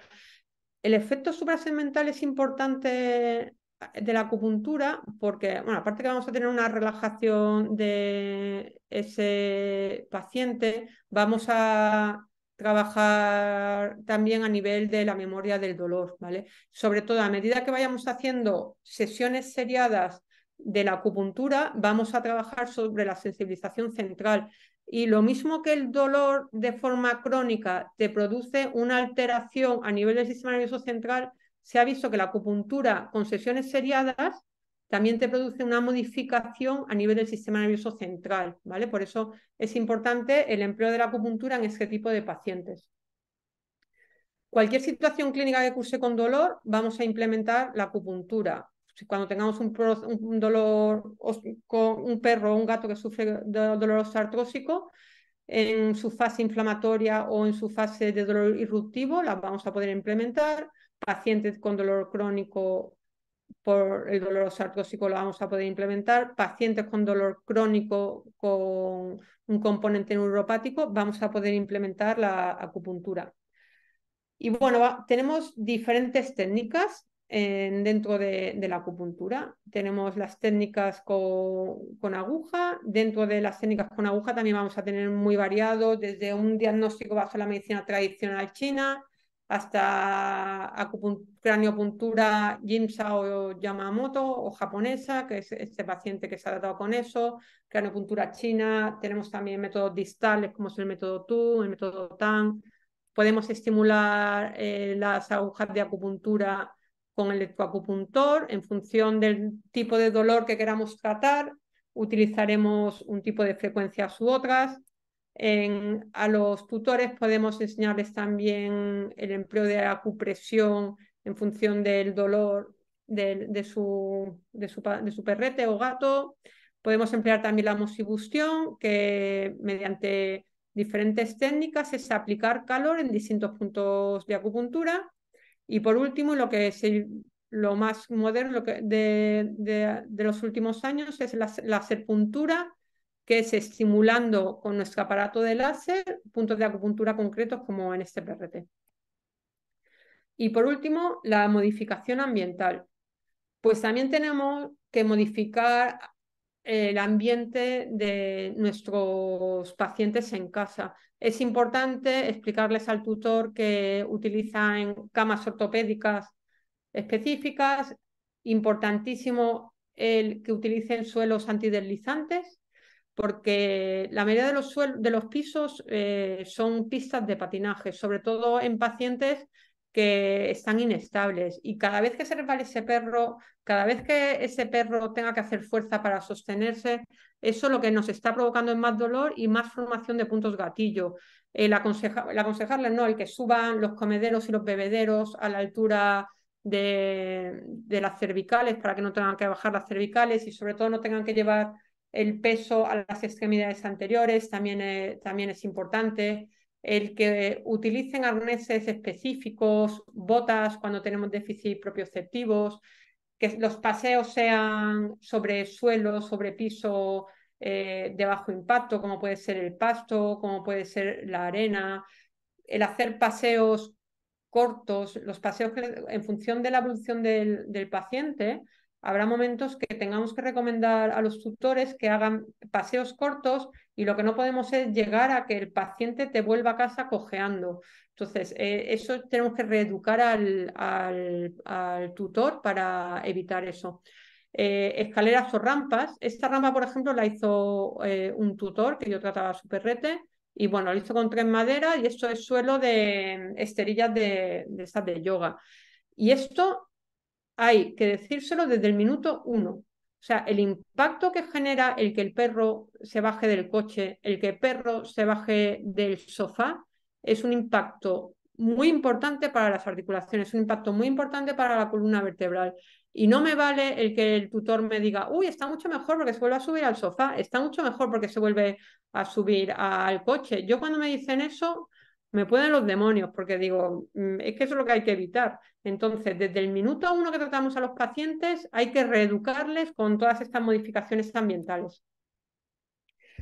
Bueno, ya sabemos diagnosticar el tipo de dolor, cuantificar el dolor, las herramientas que tenemos para tratar el dolor. Por último, vamos a ver cuál es lo que nos recomiendan en este artículo que os digo, que es el último artículo que han sacado sobre el estadiaje y las herramientas del empleo de las distintas pautas que tenemos para el tratamiento del dolor en pacientes caninos. En el estadio 0 nos hablan de pacientes que no tienen signos y tampoco tienen predisposición a tener problemas osteoarticulares de forma temprana. El estadio 1 nos habla de pacientes que pueden tener signos o no de dolor, pero sí que son razas predispuestas y con lesiones de nacimiento, lesiones genéticas, como pueden ser perros que tienen una displasia de cadera o una displasia de codo. Tanto en el estadiaje 1 como en el estadiaje 0 ya nos están hablando del control del peso, ¿vale? Lo que os decía al principio, tenemos que educar a nuestros clientes para el control del peso desde el minuto 0. En el estadio 1, en ese tipo de pacientes con enfermedades degenerativas, te recomiendan que a veces sí que tenemos que hacer ciertas cirugías correctoras, como pueden ser para corregir la displasia de cadera o la displasia de codo. En pacientes que están en el estadio 1 son pacientes que tienen un dolor bajo, ¿vale? Pero ya hay que empezar a tratar. Y de las primeras cosas que te dicen que hay que empezar a tratar, aparte de con el control del peso, aparte que ya podemos aquí introducirle los omega 3 y los omega 6, lo que hace mucho hincapié es que en ese estadio ya tenemos que introducir la rehabilitación y la acupuntura. Y el problema es que muchas veces dejamos introducir la rehabilitación y la acupuntura en el estadio 4, pero es aquí cuando ya tenemos que introducirla. En este estadio podemos introducir también condroitinsulfato, los glicosaminoglicanos. Habrá momentos que tengamos que utilizar AINES. Es importante también el que el empleo de AINES en estadios tempranos, cuando yo utilizo un AINE en un estadio temprano, a los 2 o 3 días el animal deja de cojear, pero ese proceso inflamatorio agudo que tiene en ese momento, con 2 o 3 días no es suficiente. Mínimo te recomiendan 7 días, de 7 a 14 días, pero por debajo de 7 días el efecto se queda corto. El estadio 3, perdón, ya son pacientes con un dolor moderado. Aquí te hablan de estar trabajando ya con AINES de forma un poquito más crónica, de 1 a 2 meses intentando trabajar con la menor dosis posible. A veces tenemos que combinar el AINE con anticuerpos monoclonales a la vez. Y si tenemos fenómenos de dolor, podemos utilizar también fármacos como la gabapentina, la amitriptilina o el paracetamol cuando tenemos fenómenos de dolor irruptivo. Y en estadios 4 te hablan de que tenemos que utilizar terapias con técnicas invasivas. A veces nos llegan los pacientes en este estadio, pues tendremos que empezar con una terapia invasiva para luego introducirle el resto de fármacos y las terapias de rehabilitación y acupuntura para bajar el dolor lo máximo posible y que el resto de fármacos sean más efectivos. Y como conclusión, el dolor es una enfermedad. El dolor osteoartrósico es una enfermedad degenerativa, no se frena, va a ir a más. Y es importantísimo que eso se lo hagamos saber al tutor. Es importante diagnosticar el tipo de dolor que tenga, porque si tiene un dolor neuropático necesitará un tipo de fármaco, si tiene un dolor inflamatorio otro, si tiene un dolor miofacial otro. Tenemos que cuantificar el dolor. ¿Cuánto dolor tiene el perro? ¿Cuánto dolor tiene el gato? ¿Le está haciendo efecto el fármaco que le he puesto? Sí, no, lo tengo cuantificado. Utilizar las distintas escalas de valoración del dolor. El tratamiento es multimodal y multidisciplinar. Tenemos que tratarlo con distintos compañeros especialistas, con rehabilitadores, con acupuntores, con traumatólogos, con especialistas en anestesia y clínica del dolor. Tenemos que hacer un seguimiento e, importantísimo, involucrar al tutor. Y luego, bueno, pues quería agradecer a Moni y a Sol por haberme invitado a dar esta charla y que me hizo mucha ilusión cuando me lo propusieron, y a todos vosotros que por haber estado en esta charla, y espero que os haya ayudado para aprender tips nuevos sobre la enfermedad osteoartrósica.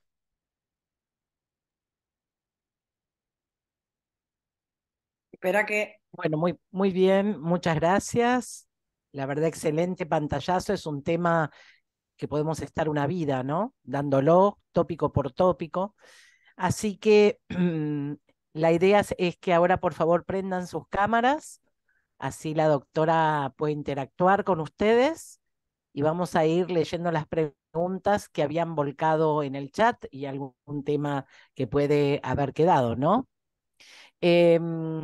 Había planteado Jazmín, Toñeta, ¿cuál era la dosis de la ketamina? Vale, la dosis de la ketamina es de 0,5 a 1 miligramo kilo subcutáneo. Lo que no hay consenso es cada cuánto utilizarlo. Mi experiencia personal y hablando con otros colegas de anestesiología es emplearlo una vez por semana. Entonces, yo lo que hago es que utilizo más dosis de 1 miligramo kilo. Son dosis analgésicas, no tienen efectos secundarios. Y lo inyecto subcutáneamente durante 4 semanas y vuelvo a reevaluar al paciente. Si veo que existe mejoría y la escala de valoración del dolor me ha mejorado, empiezo a bajárselo cada 15 días y a veces se la retiro al 100% y otras veces se la mantengo una vez al mes. Es muy Les, individual. les comento que nosotros en el servicio de fisioterapia de la facultad hicimos la prueba de lo que es la ketamina oral. En Sí, casos también en los cuales teníamos esos dolores muy severos que no respondían a nada y la hacíamos en general en una dosis un poco un poco mayores. empírica de una gota canino pequeño, 2 gotas canino mediano y 3 gotas un moloso o gigante. Lo que pasa es que a veces hacían acostumbramiento, pero en algunos casos muy sensibles, la verdad que los podíamos sacar de la crisis de dolor antes de ir a una técnica intervencionista, Invasiva. ¿no? Sí, Bueno, eh, seguimos acá esperen que se me fue, yo lo tenía por orden. ¿Hay alguna contraindicación con utilizar colágeno de uso humano en veterinaria? Bueno, en principio mucho del colágeno humano que usamos en medicina humana no es de humano, ¿no? eso Es es, de efectivamente. bovino. Efectivamente, el problema es Así que no. que Sí. en principio yo diría que no sé qué opina No, Antonieta. no, porque no se utiliza colágeno humano, se utiliza de porcino, efectivamente, no. Es verdad que, a ver, el problema de los nutracéuticos que yo veo que hay mucha diferencia de unas calidades a otras. Ujú. Entonces, eso sí que es importante el que nosotros sepamos cuáles son los que tienen validez científica. Porque por lo menos en España es que tienes una barbaridad de nutracéuticos con distintas composiciones. Lo mismo pasa con el omega 3 y el omega 6. Los porcentajes que te recomienda son de 10 a 20 miligramos kilo y a veces tenemos piensos que implementan el omega 3 y omega 6 pero en proporciones muy bajas. Entonces, saber cuáles son las proporciones que tenemos que utilizar y utilizar nutracéuticos de calidad. Porque es verdad que hay muchas veces el precio es el que te dice qué calidad tiene o si es mejor o peor, por desgracia. Lo mismo pasa con el CBD. O sea, es que hay CBDs, ahora se ha puesto de moda el CBD, por lo menos aquí en España, y hay CBDs de una calidad muy baja y de una pureza muy baja. Entonces es importante utilizar nutracéuticos de buena calidad. Y acá pasa lo mismo, la importancia de la titulación y saber qué porcentaje tiene realmente de sustancia activa, ¿no?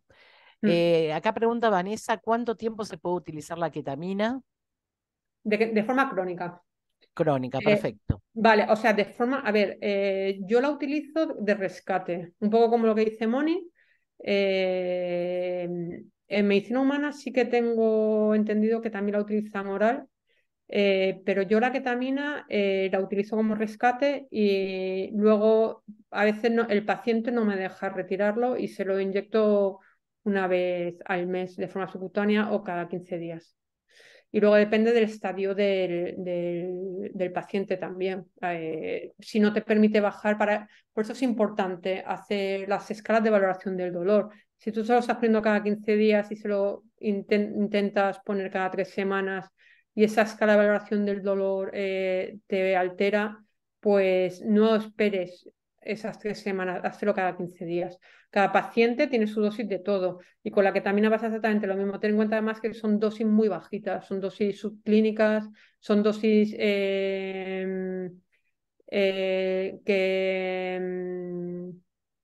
que no tiene efectos secundarios y se puede emplear de forma crónica sin ningún problema. Bueno, ¿qué tal el uso de la dipirona? Pregunta Carolina Rodríguez. El uso de la dipirona no la empleo. Yo tampoco. No. Antonia Alvarado habla de qué dosis de omega 3 utilizan y Julián, cuánto tiempo se usa en casos crónicos. Siempre. Yo les aviso también de que ustedes el omega 3, el omega 6 también lo pueden complementar con una buena dieta, Eso es. ¿no? Si nosotros incorporamos en la nutrición algunos elementos que lo tengan, tal vez no lo tienen que suplementar farmacológicamente. Eso es también toda una decisión. Sí, la dosis cuando se implementa de forma con pastillas es de 10 a 20 miligramos kilo cada 24 horas. Y yo particularmente una vez que lo instrumento ya lo dejo dado de por vida, ¿no? Sí, En yo general también. son pacientes gerontes que lo necesitan en su dieta. Carolina, bueno, preguntó lo mismo. Seguimos,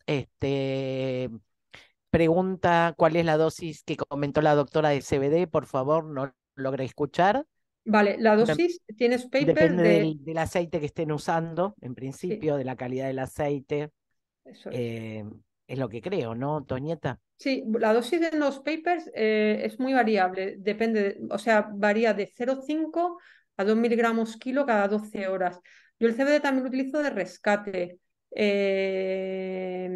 Entonces, claro, lo que tienes que ver es el porcentaje de CBD que tiene ese aceite y en función del porcentaje de CBD que tienes, pues tú ya lo dosificas en el número de gotas que le hace falta. Pero yo utilizo más bien 2 miligramos kilo cada 12 horas. Y nosotros, al menos en Argentina, también cuando queremos trabajar sobre dolor, usamos un aceite que tenga un porcentaje de THC también, ¿eh? Sí, eso es fundamental para mí Porque también. necesita para lo que es el dolor específico, Sí, necesitamos también al menos en lo que probamos nosotros, que tenga una dosis de THC, no mm, solo CBD. Pero bueno, esos son todo una clase, ¿no? De cannabinoides sí, y de ese efectivamente. tema. La dosis de paracetamol, pregunta Mariana, recordemos que en gatos no, En y gatos no. yo les comento que yo tuve una causa de intoxicación aguda con la pérdida total del hígado y la muerte de un perro con sensibilidad al paracetamol. Es Sí, raro, pero a mí me ha pasado y el perro eso es. no se salvó. Y la dosis no había sido tan altísima, el dueño se había excedido, pero realmente yo lo manejo con mucho cuidado el paracetamol, Sí, aún en perros. sí, yo también. A ver, yo paracetamol cuando es para un dolor agudo asociado a una cirugía, cirugía ortopédica lo utilizo bastante. Utilizo dosis de 10 a 15 miligramos kilo cada 8 horas. Lo utilizo para el manejo del dolor agudo posoperatorio. Cuando utilizo paracetamol como coadyuvante en mi tratamiento de dolor osteoartrósico en un paciente que está polimedicado, porque realmente el paracetamol yo lo utilizo como coadyuvante y para ese tipo de pacientes que me han empeorado, se ha agudizado el dolor, ahí utilizo dosis de 10 miligramos kilo cada 12 horas y no más de una semana. Acá Mercy pregunta, en un paciente que tenemos artrosis y estreñimiento, ¿nos Sí, ayudaría a trabajar con probióticos? Tal vez nos sirve o cuál es la recomendación.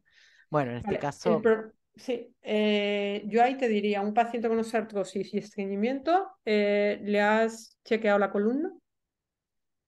Porque muchas veces esa alteración de la motilidad intestinal es por dolor asociado a toda la columna vertebral, sobre todo a la columna lumbosacra. Y a lo mejor ese paciente le vendría mejor hacer algo de rehabilitación y acupuntura. Pero sí, puedes utilizar probióticos perfectamente. Pero muchas veces el dolor nos viene por ahí, porque tenemos un dolor no diagnosticado a nivel lumbosacro. bueno, Pilar acá hace una pregunta que mm, va a contestar Toñete y después yo voy a dar mi opinión. Dice Pilar, tengo miedo de hacer acupuntura para dolor oncológico por estar moviendo mucha energía y que afecta el desarrollo del tumor. ¿Qué piensas tú? No, Primero, yo habría que siempre ver utilizo qué acupuntura. tipo de tumor, ¿no? Vale, depende del tipo de tumor y luego, fundamental que te haga acupuntura un acupuntor con experiencia. Tienes un montón de técnicas y un montón de que no tiene, vamos, es lo que os decía, tienes técnicas desde, tú puedes tratar todo el organismo desde la cabeza del paciente, por ejemplo, utilizando una craniopунtura de Yamamoto o una acupuntura china, puedes utilizar puntos distales. Lo que tienes que tener cuidado es qué tipo de tumor tiene y importante que te trate con acupuntura un paciente, o sea, un veterinario acupuntor con experiencia. Sí, siempre. Yo para el dolor, sí, con acupuntura siempre trato. ¿Por qué? Porque tiene diferentes técnicas para utilizar y además a veces con una única aguja, con dos agujas, con tres agujas es suficiente. Entonces la acupuntura siempre hay que utilizarla. Bueno, yo creo que para toda cosa uno lo que tiene que hacer es saber formarse, ¿no? Y este, tanto en fisioterapia como en acupuntura, tener una sólida formación es indispensable. Y si uno siente que no la tiene, mejor trabajar, como dijo recién Toñeta, con una punción seca, en el cual no vamos a involucrar meridianos de acupuntura, si no estamos seguros de tener un diagnóstico desde la medicina china, ¿no? Porque uno cuando hace la aplicación de la acupuntura hace un diagnóstico desde la medicina china, ve cómo está el pulso, ve cómo está el criterio de estado de ese paciente, ve cómo está la lengua y sabe cómo está su energía. Y en base a eso, como dijo Toñeta, aplicará puntos distales, puntos que no movilicen o que no aumenten lo que sería el fuego o el yang de ese paciente, pero para eso hay que hacer un buen diagnóstico de la acupuntura. Si nosotros no estamos seguros de esa parte de formación, se pueden hacer algunas cosas desde la punción seca o desde lo que es la acupuntura más occidental, relacionada solo con dolor, en el cual uno puede estar más seguro de no estar movilizando o pudiendo aumentar tal vez algunas cosas que fomenten el crecimiento de ese tumor, ¿no? Acá pregunta cuál es la página web para la escala de valoración del dolor y de todas las escalas que nombra, cuál es la que usas vos, Vale. porque hay muchas, pero a nivel práctico me cuesta centrarme. Vale, yo en perros la que utilizo es el CBPI. Pues si pones CBPI en Google, de todo modo lo que hago es, luego les paso las escalas a Sol, por si lo quiere poner. Si pones CBPI en Google te sale. En el ANCO tienes la del LOAT. En el ANCO España, por lo menos, tienes LOAT, pones LOAT el ANCO y te sale la del LOAT, ¿vale? Y en gatos utilizo la escala de valoración del dolor de la Universidad de Carolina del Norte. Pones escala de valoración del dolor en gatos Carolina del Norte y le das al enlace y te la puedes bajar directamente. Y si no, el cuestionario que os digo de poner 5 ítems, de puede bajar escaleras, puede y poner no puede, puede con dificultad, le cuesta, no sé qué. Entonces, eso te lo tienes que, con el artículo que os he puesto, te fabricas tú una tablita y se lo vas dando al propietario, porque No es lo mismo lo que vas a preguntar a un propietario que a lo mejor viva en un jardín o en una casa con jardín que tenga escaleras que uno que no viva, que no utiliza el gato escaleras. Pues ahí eso utiliza los ítems en función del tipo de casa donde viva y en función del ambiente del gato. Pero las puedes Merci bajar por dice, internet. Una es en la Universidad de Carolina del Norte, la de gatos. El otra es el LOAD, que pones LOAD el ANCO y te va a salir. Merci pregunta si conoces el producto de betoquinol que se llama Flexadin, que es colágeno tipo 2. Sí, Bet- ese es el que yo empleo. Y la verdad es que estoy bastante contenta. Ese es el que yo empleo para el colágeno tipo 2 o el que yo recomiendo a los tutores. Tiene em, además Boswellia. Perfecto. ¿Dosis de colágeno? Pregunta Jimena. Vale, dosis de colágeno no me la sé de memoria. No, uno va y se Porque fija. Me quedó sí, un comentario que no quería interrumpir la Toñeta, que pasa mucho cuando nosotros leemos un trabajo científico, chicos. Muchas veces pasa eso, que a veces son muy valiosos, pero cuando en un mismo trabajo científico se le aplican dos cosas, son difíciles de evaluar, sí, porque en definitiva uno no termina sabiendo si lo que mejoró ese paciente fue el colágeno, la o la Boswellia. boswellia. Eso es. En general, les digo, a veces nos pasa también a nosotros, y de hecho ahora también hubo un trabajo en el cual nosotros presentamos que se hicieron varias cosas en un mismo paciente en un caso clínico. Ahora, cuando uno quiere probar un determinado medio físico o una determinada droga, siempre lo ideal es esos estudios hacerlos con la droga o con el medio físico puro. A veces se usan combinados y eso es normal, pero no terminamos sabiendo qué es lo que lo terminó de mejorar, ¿no? En general, muchas veces la sinergia entre las dos cosas. Acá pregunta Rocío si es posible utilizar CBD y paracetamol al tener ambos acción sobre el sistema endocannabinoide. Y también cuál es el problema de retrasarse en la pauta de los anticuerpos monoclonales si pasan más de 28 días en la inyección anterior. Vale. Sí, se puede utilizar CBD y paracetamol a la vez.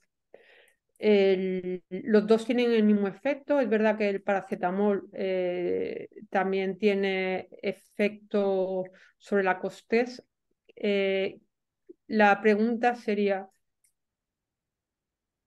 el paracetamol además tiene efecto sobre el sistema endocannabinoide, pero el CBD, aunque es un endocannabinoide, su modo de acción también es a través del sistema no endocannabinoide, con lo cual no sabemos cuál de los dos tiene más afinidad y es que no hay estudios sobre el tema, con lo cual se pueden utilizar los dos sabiendo que tanto el paracetamol como el CBD actúan sobre el sistema endocannabinoide y sobre otro tipo de sistemas también. Acá dice algún motivo por no usar dipirona. Bueno, en mi caso porque uso tanta cantidad de acupuntura, fisioterapia, intervencionismo, que en general tampoco uso demasiado AINES, no uso paracetamol y utilizo muy poca droga, ¿no? Porque la dipirona tampoco tiene tanta evidencia científica y luego es un fármaco un poquito en desuso. O sea, tenemos otro tipo de fármacos más modernos y con menos efectos secundarios. Silvia dice si la ketamina se usa solo como rescate solamente en artrosis, yo lo utilizo más en rescate de dolor medular. Vale, Este, o sea, lo que tenemos que saber es sobre qué actúa la ketamina. Entonces, lo podemos utilizar en general. Mira, la ketamina se utiliza en un montón de tipos de dolor. Por ejemplo, en dolor agudo se utiliza intraoperatoriamente o en medicina intensivista se utiliza en infusiones para pacientes, por ejemplo, con un dolor visceral que también va bastante bien. Y luego para el dolor crónico se puede utilizar un montón de dolores. Se puede utilizar tanto en osteoartrosis, con pacientes, además. Acuérdate que actúan los fenómenos de hiperalgesia, con lo cual cualquier paciente que curse con dolor neuropático se puede utilizar también la ketamina. El dolor oncológico también tiene parte del dolor neuropático, con lo cual la ketamina también estaría recomendada para su uso. Con lo cual la ketamina se puede utilizar tanto dolor agudo como dolor crónico y los diferentes tipos de dolor crónico. bueno, acá dice Carolina, dosis segura de carprofeno para uso a largo plazo. Vale, dosis de carprofeno es 4,4 miligramos kilo cada 24 horas. Se puede dividir en dos. La dosis segura es la dosis mínima que el paciente necesite, pero eso en todos los AINES. Lo que tenemos que buscar son dosis mínimas que el paciente necesite. Yo repreguntaría y diría, tratemos de pensar en ese paciente de utilizar algún otro método para que no tengan que usar el AINES a largo plazo. Fisioterapia, acupuntura, electroacupuntura, van a hacer que ese paciente pueda hacer rescates con AINES, con carprofeno o con el que utilicen, pero no para que lo use durante todo el tiempo. Justamente lo que nosotros proponemos y el tipo de servicio, tanto el que hace Toñeta y bueno, muchos de los que están conectados, es utilizar la rehabilitación integrativa para reducir esa dosis de AINES, de carprofeno y de los fármacos a la mínima expresión y en los rescates, no como uso permanente, si logramos el objetivo, ¿no? Juan Esteban habla de la experiencia del uso de las curcuminas como nutracéutico. Mira, el problema de los nutracéuticos, que tenemos un montón de nutracéuticos en el mercado. Y es verdad que dentro de los distintos protectores articulares que hay en el mercado, pues la cúrcuma es uno de los que se emplean. Yo por lo que yo tengo pacientes que la utilizan porque, oye, me estoy utilizando ese nutracéutico que tiene cúrcuma, fenomenal. Yo por lo que he leído, la cúrcuma, no sé si alguien tiene más experiencia, pero el problema de la curcumina, que tiene que estar potenciada Con con pimienta pimienta y para... preparada la Golden Past. Después, si Eso quieren, yo es, les paso la fórmula. eso es, eso es. Y entonces se puede preparar perfectamente, guardar en la heladera. Y nosotros tenemos buena experiencia con Mm, la Golden Past. mm, Pero bueno, después en todo caso la escribimos y la ponemos para que esté accesible para las personas, ¿no? mm. Em, Nosotros la hacemos, digamos, casera. Acá Romina comenta, recuerdo que en mi facultad, Romina es de Chile. Romina dice, el paracetamol, ibuprofeno está totalmente contraindicado, tanto en gatos como en perros, porque es mucho el riesgo en su uso. En mi caso también, yo no lo utilizo y bueno, sé que El en algunos ibupro- lados el sí, paracetamol sí. el paracetamol sí, el ibuprofeno totalmente prohibido. Paracetamol prohibido en gatos, el paracetamol en perros como analgésico solo en procesos agudos y como rescate durante X días. El paracetamol no lo puedes dar de forma continua. Como rescate. Y cuando utilizas al rescate en animales gerontes, 10 miligramos kilo cada 12 horas. Ibuprofeno Tremendo. totalmente prohibido. Te provoca un Sí, fallo renal. absolutamente. Yo he tenido muertes de perros de médicos que el médico Sí, eso es. consideró que le podía dar ibuprofeno Ibuprofeno, y directamente ovejeros con hemorragia gástrica y muerte. eso es. Bueno, preguntan, ¿qué alimentos podemos agregar a la dieta con omega 3 y omega 6 para perros y para gatos? Yo de alimentos sé muy poco, así que a lo Em, mejor Moni puede hablar un poco mejor sí, de eso. alimentos en general tiene que ver toda la gama de aceites de pescados. Podemos hacer un preparado también con algún tipo de frutos secos molidos que no sean alergénicos. Utilizar dietas naturales y además es una buena propuesta para Sol para una charla con un especialista en nutrición, porque Sí, realmente hay todo un mundo con el tema de la nutrición natural y poder incorporar justamente todos estos nutracéuticos, pero en forma natural. Pero básicamente los aceites de pescado nos dan una buena cantidad de omega 3 y omega 6 y bueno, lo único que después el animal tiene olor a pescado, pero nada más que eso. Vanessa dice, ¿cuál equipo has usado más con este tipo de pacientes? ¿Cuál es tu preferido según tu experiencia? ¿Y cuál es el que, bueno, lo que varía según el tipo de paciente, me imagino, ¿no? ¿Equipo te refieres de Me fisioterapia? imagino que equipos de fisioterapia. Vale, pues a ver, para fisioterapia, a mí, bueno, yo lo primero soy de acupuntura sí o sí, y luego fisioterapia, para mí el saber trabajar de forma manual, para mí es indispensable. El saber identificar bien los puntos gatillo, es indispensable tratarlo de forma manual. Y luego, a ver, a mi equipo, como trabajo con electroacupuntura también, si no es electroacupuntura TENS, el láser la verdad es que te da muchas posibilidades. Pero vamos, también tengo la magneto que me encanta. Al final es tratamiento multimodal, con lo cual no es quedarte con uno, sino es sumar, ir añadiendo, Y- por desgracia, No, y eh, además depende del estadio que esté ese estadios del paciente, sí. paciente Y de lo que tienen, y, las enfermedades claro, concomitantes por ejemplo, en también. el caso de que tengamos mucho punto gatillo, muchos osteofitos que están generando ese dolor como que pinche en las articulaciones, y bueno, vamos a pensar tal vez en usar más el ultrasonido, que tiene ese factor de poder trabajar con esos osteofitos. En el caso de que tengamos una artrosis de codo, de esas que son esas artrosis crónicas, que son muy difíciles, y tal vez pensaríamos más en una radiofrecuencia que Eso. actúa muy bien. También podemos usar el ultrasonido y el que realmente nos va a ayudar muchísimo en esas artrosis de codo son las ondas de choque para quien las utilice, ¿no? Mm. Y en la electroterapia también, dependiendo del tipo de dolor, de cómo tengan ese tejido, si hay acúmulo de edema o no, van a ver si van a utilizar una u otro tipo de onda o si van a usar una electroterapia con bursts o sin bursts. Em, Nosotros enfatizamos mucho con que conozcamos los Esos diferentes equipos. equipos y Sí, después decidamos nosotros qué es lo mejor para ese paciente, eso para es. evitar los protocolos y empezar a utilizar nuestra propia decisión en base, obviamente, a los conocimientos. Láser terapia, por supuesto, fototerapia, que también es excelente, en la fotobiomodulación, y todo un mundo que tiene que ver con el intervencionismo, ¿no? A poder trabajar en esas articulaciones.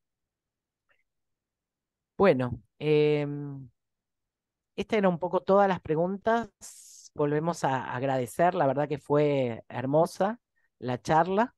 No sé si Sol, Me encantó, Tonieta, gracias por la Gracias. última foto, fue muy tierna con Moni en España. Para los que no saben, este año, a principios de año, estuvimos en Valencia con la doctora Moni dando un curso de neurorehabilitación y estuvimos con Tonieta, con Carmen y la verdad que se genera un equipo de trabajo muy lindo y me pareció súper tierna al final, me encantó, Tonia. Me alegro. Nada, simplemente, bueno, gracias, Tony. Yo sé que está súper corrida porque ella también tiene sus cursos, sus capacitaciones en España. Así que para los que quieran seguirla también, ella está. ¿Cómo estás, Tony, en Instagram? Tengo dos cuentas. Bueno, Las en yo. el chat, así la gente también te Sí. Ah, sigue. vale. Y obviamente agradecer también a la doctora Moni, que es la coordinadora de nuestro diplomado de fisioterapia y rehabilitación veterinaria, del cual Tonieta también, como mencionó, fue parte. Y muy bueno esto de poder compartir, interactuar y en este sentido, en esta misma sintonía, ¿no? Algunos ya tienen más experiencia, otros recién están iniciando, pero la idea es que se animen a darle más posibilidad y más calidad de vida a sus pacientes, porque la verdad lo que hace todo este tratamiento y no olvidarse de lo que son médicos, el diagnóstico tiene que ser la base de los tratamientos. Así que bueno, agradecerles, invitarlos en los próximos cursos, en los próximos diplomados que estamos dando, ya sea con Tonieta, con Moni. Así que gracias a todos por estar un domingo. Gracias, Moni. Gracias, Tonia, por tu tiempo, por tu experiencia, por tu criterio, compartir tus casos, tus conocimientos, tus actualizaciones, porque esto cuando ideamos la charla, vos me mencionaste que fue una de las últimos, no sé si fuiste a un congreso o algo así, me habías comentado, y está bueno esto compartir lo que hay de lo último en esta patología. Así que gracias por brindarte y abrirse, y Moni también, y gracias a todos. Bueno, no tengo mucho más para decir. Esta es la última clase de esta de actualización de fin de año ya que damos online. El año que viene habrán otras, así que seguimos en contacto. No sé si Tony, ¿querés decir algo?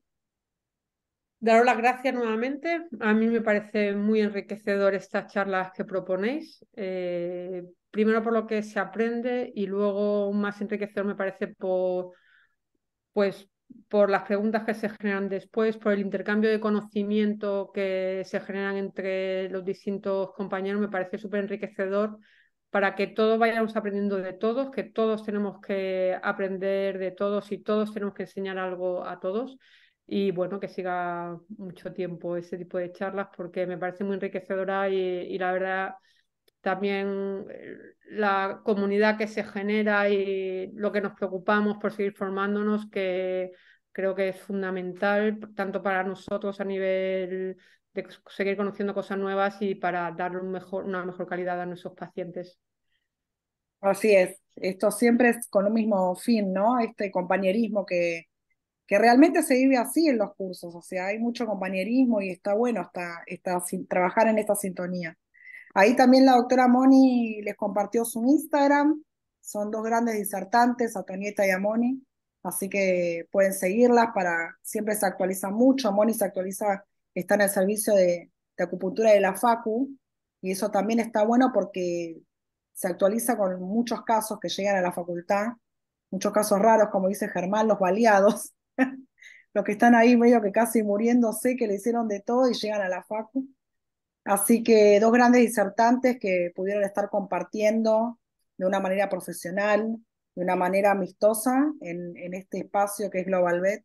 Así que les agradezco a todos y nos vemos en los próximos cursos, encuentros virtuales, presenciales, y que tengan muy buen año para todos y que terminen de la mejor manera posible. Y gracias Carmencita también, que está por ahí dándonos el apoyo, siempre Una compañera. Gracias a genia, Carmen. vosotros. Carmen me debe una clase. Hombre, No, Sí, pero no es sé que qué no pasó, puedo, estábamos esperando todos la clase de masaje de Carmen y no he totalmente. quedó ahí podido abandonada. tener el micrófono activado porque tenía a los niños por aquí, la plancha, en fin, me ha pillado un poquito a desmano, pero no quería perderme a Toñeta porque, como vosotros sabéis, vamos, es una gran amiga mía y quería estar aquí para apoyarla. Muchas gracias, Carmen. El año que viene no te Y nos vemos en España, ¿no? Hombre, En el pronto. 2024 estamos en España, Y sí, el año señor. que viene, Carmen, no zafás de la clase, ¿eh? Sí, sí. No, escúchame.